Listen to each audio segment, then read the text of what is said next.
Hello, good afternoon. The Koolbreeze is here at Radioregent broadcast facilities in downtown Toronto.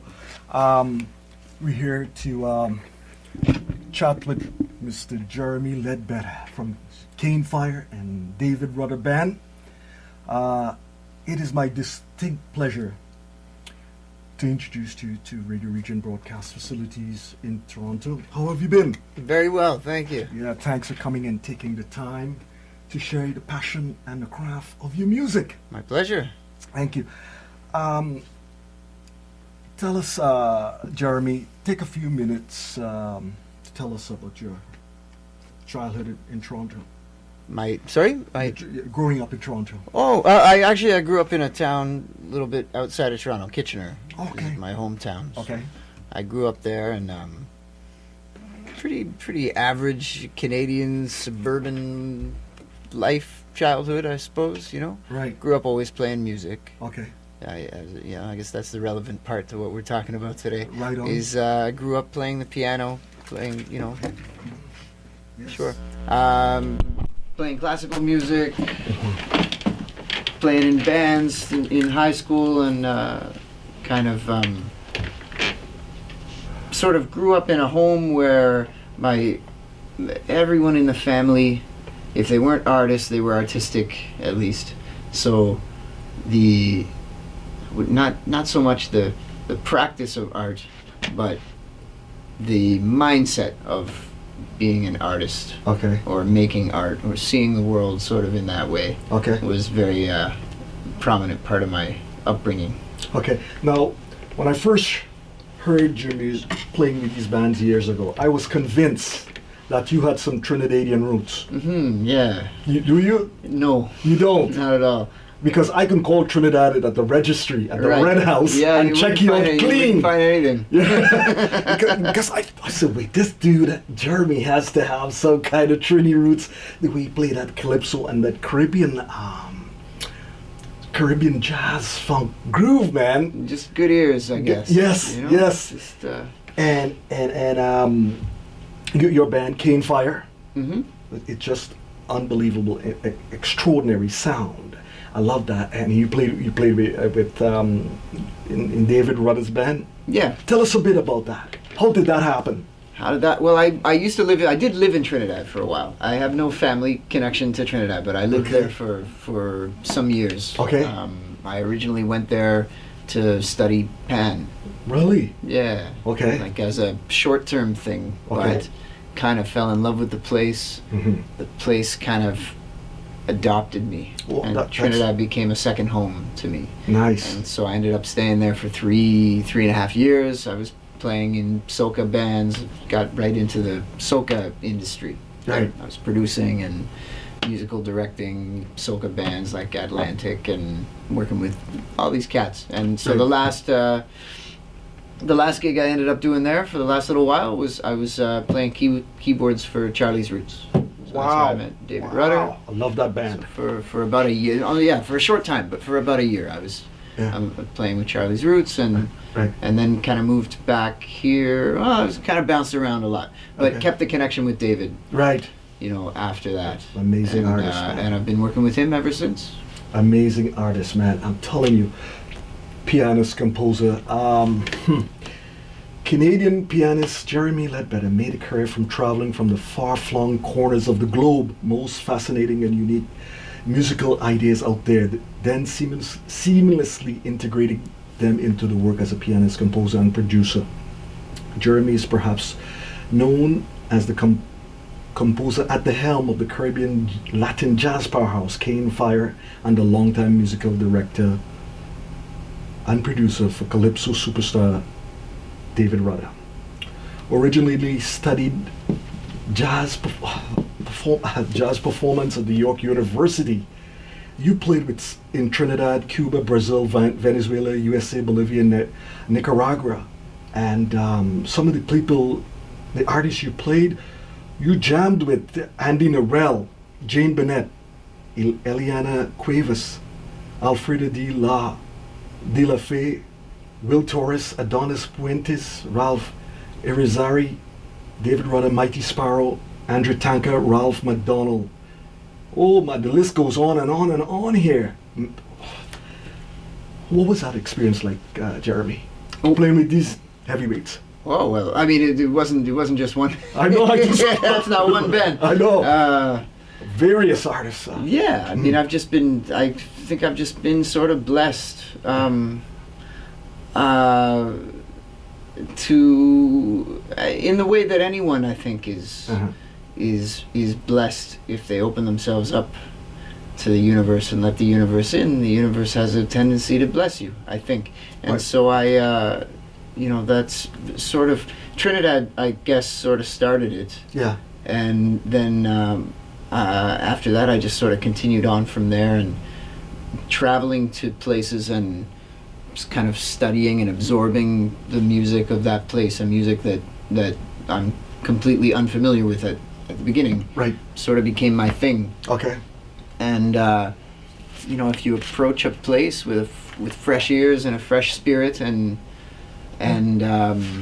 you make it very clear that you're just interested in learning about it just for the sake of learning about it. You don't have any sort of agenda. You're not trying to take it and sell it or package it or anything like that. Yeah. Then doors just open right and left and center to you. So you end up, for example, going to Trinidad to study pan and ending up working with David Rudder and Andre Tanker and these cats, or going to the last the project I'm currently working on is one where I went to Morocco and studied Ganawa music in Morocco for a couple of months. And day one in Marrakesh, I literally stumbled into the kind of foremost player of this, old master of this music. Literally ran into him in the street. Wow. And these kind of things, that's sort of how a lot of that stuff on that bio kind of happened, it's just through chance encounters, and one thing leads to another, and you stay open to what the universe has to offer. You have well said. Did you play standard jazz as well? I do, yeah. Yeah, I mean, I'm not sure I really know what standard jazz is anymore. Yeah, because it's all... Yeah, I mean, people, like straight ahead, people call it straight ahead. I don't do a lot of that because I don't think that is a kind of music that's still alive. In the sense that, not that it's not played anymore, but just in the sense that there aren't a lot of new projects where people are creating new standard jazz, right? When people play straight ahead jazz, they're playing older music a lot of the time. Okay. Right? So, which is which is not so it's not something that's current and evolving, and it's more something like classical music, like playing the works of Beethoven or Chopin or Debussy or any of these great guys. These are masterful works, but they come from a different time. Okay. And so I'm more focused on, I like to keep my focus on playing things that are new and happening now. Tell us, who are some of the pianists that influenced you? Wow. Some, okay. Jazz, classical? Sure. Glenn Gould, Ashkenazi, Oscar Peterson, Bill Evans, Wynton Kelly, Michel Petrucciani, Chucho Valdez, Michel Camilo, Emiliano Salvador, Gonzalo Rubalcaba. Keep going? Keep going straight on that. There's a lot I of love guys. these guys. Clive Zanda. Yes. More Caribbean guys. I'm thinking. There's two. I mean, it's a long list. Yes. But Monty Alexander for sure. There's a lot of guys. There's a lot of pianists. It's hard for me to even narrow it down because you can learn so much from everybody. True. Tell us, Jeremy, your time alone with your instrument. Tell us about that intimacy. It's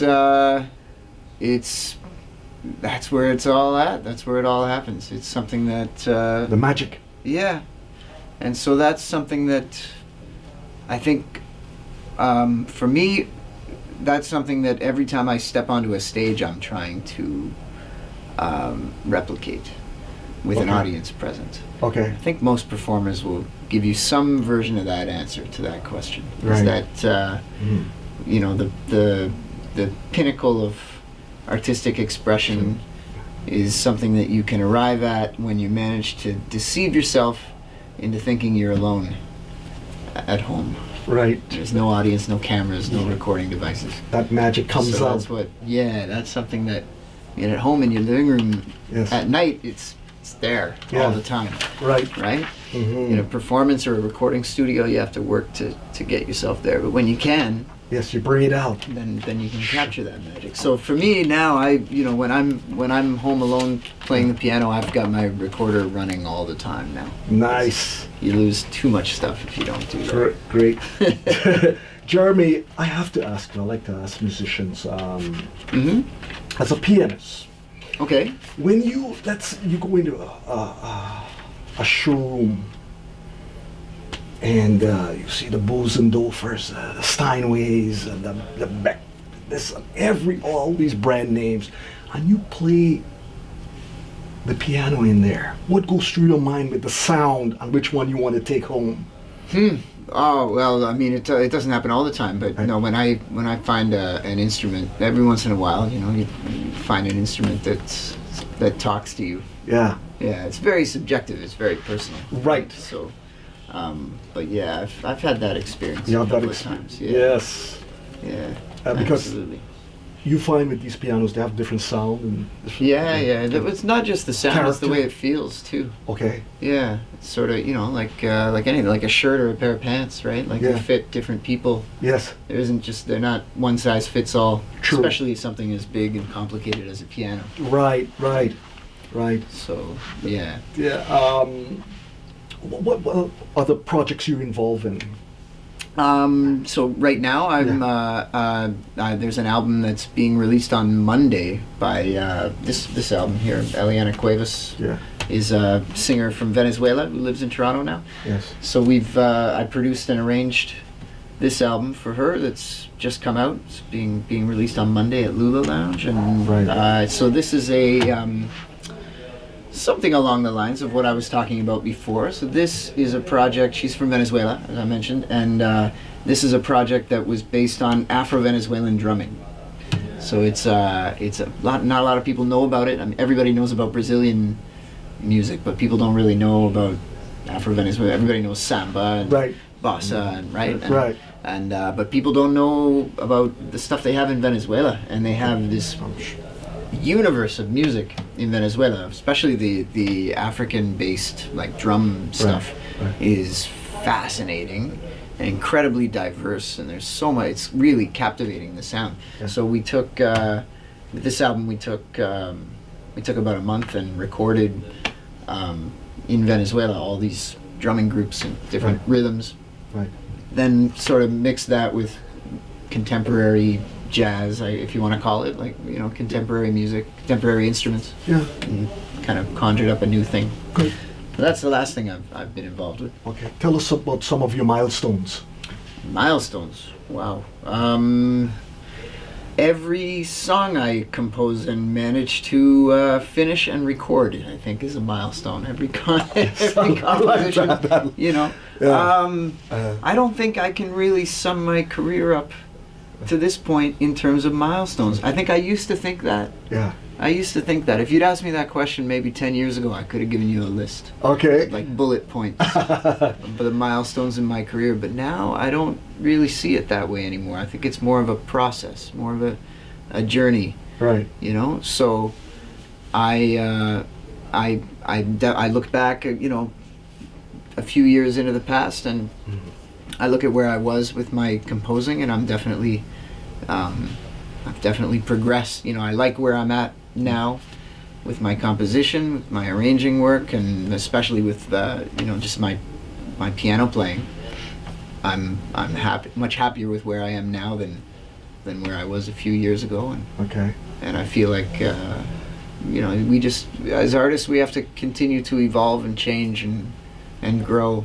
So I guess if there's a milestone, it would be just recognizing that that every time you kind of take stock of where you're at, you've progressed. You've made positive progress from last time. Good. Right. So Good. that's where I'm at.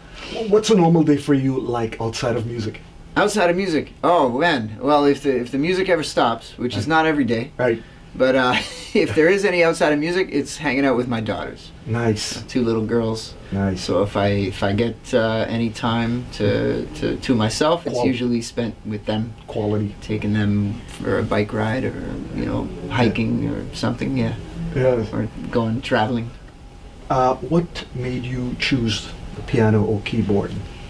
I never chose the piano or keyboard. There was one in the house. Okay. And I've literally been playing it. People ask me how long I've been playing, and I don't really know because I don't. I mean, I started younger than I have memories. Yes. So I've literally been playing. I don't remember ever not playing the piano. Okay. I attempted to unchoose the piano a couple of times, but it never quite worked. Right. I always ended up getting drawn back to the piano. Okay. So yeah.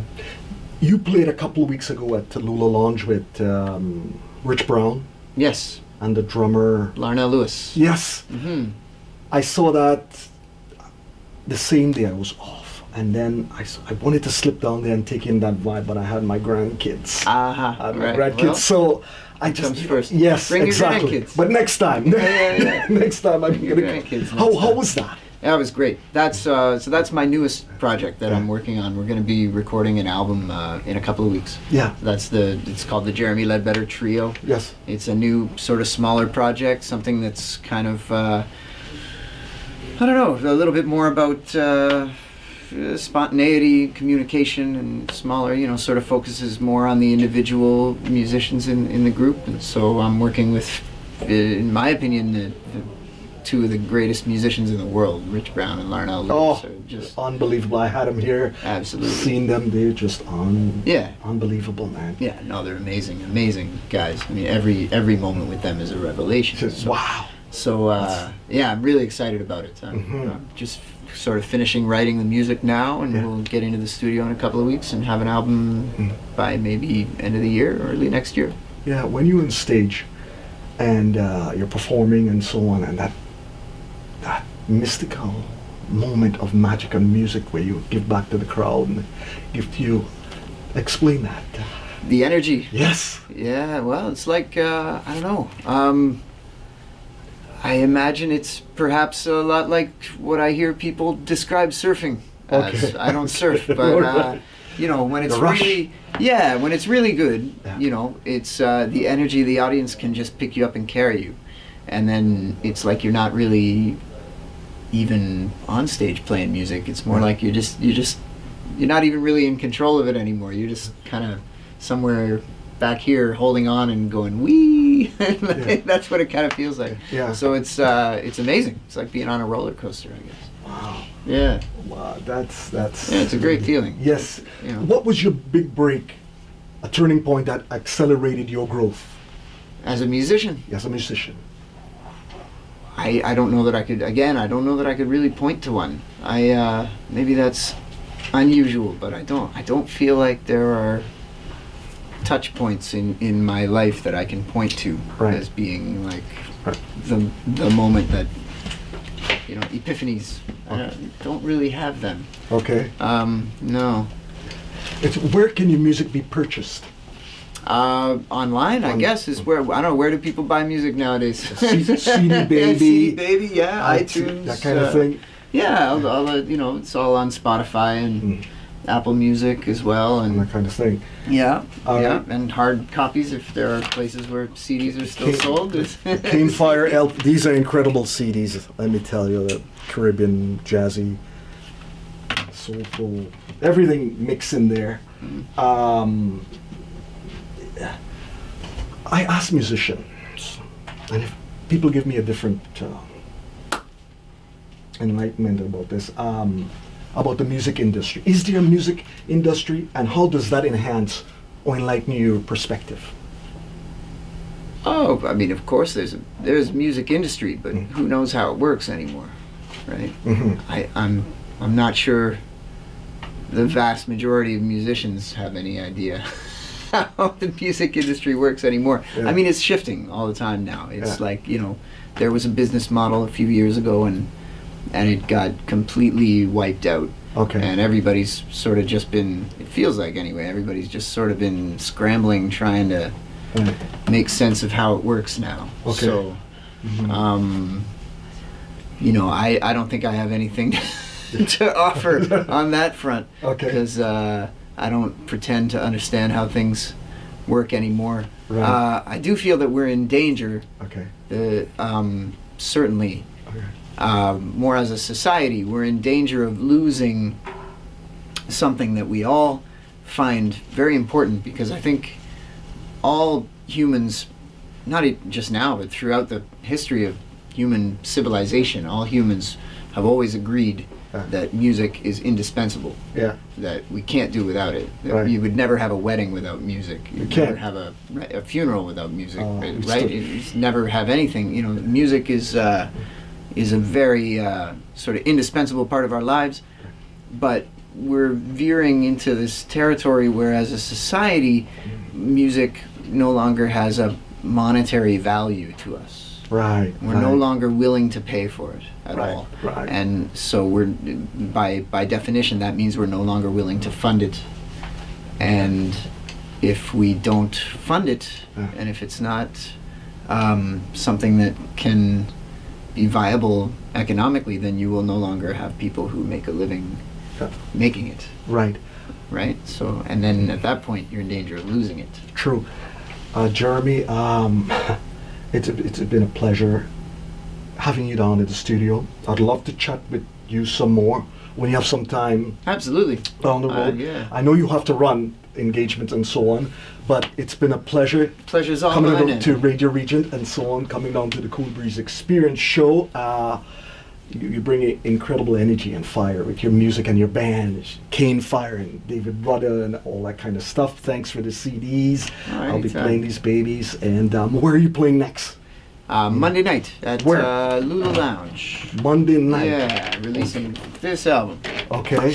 Which band going to be with you there? So that's Eliana Cuevas Nice, okay. and her band. So it's Mark Kelso on drums. And Mark Kelso. Oh, he's a killer. Absolutely. Alexis Barreau on the Yes. trumpet. Oh, I've seen him. He was here too. Yeah, Ross McIntyre on bass. Uh-huh. Juan Carlos Medrano on percussion. It's Monday night. really good. Yeah. I gotta muster up some energy Releasing to. the CD. Yeah, come What on. time is that concert? I believe the show's at 7:30. It's a double bill, Eliana Cuevas with another wonderful singer from Argentina named Valeria Matzner. Okay. Look forward to seeing you there. She's not from Argentina. Okay. She's from Uruguay. Okay. Better, yeah. In case she's watching, I will Yes. correct that. Jeremy, thanks a lot, brother, for coming down, and we'll do this again. We just started the fire here, and the Koolbreeze Experience. This is Jeremy Ledbetter. A cool breeze is going to blow into Radioregent in downtown Toronto.